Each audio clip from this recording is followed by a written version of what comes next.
ဒီ1 မိနစ်ဗီဒီယိုလေးဖြင့်တင့်ကျန်းမာရေးကိုမြင့်တင်ပါ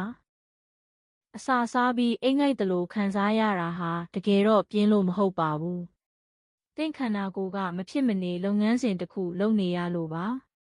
ဒါကို postprandial sleepiness အစာစားပြီးအိမ်ငိုက်ခြင်းလို့ခေါ်ပါတယ်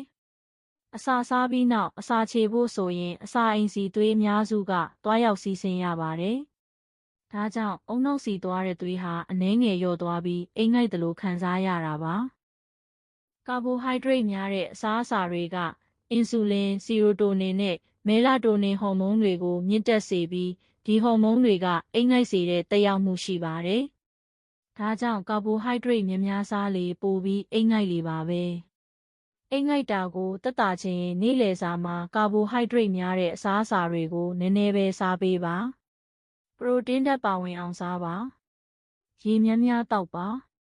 အစာစားပြီး9 မိနစ်ခန့်လမ်းလျှောက်ပေးရင်ပိုကောင်းပါတယ်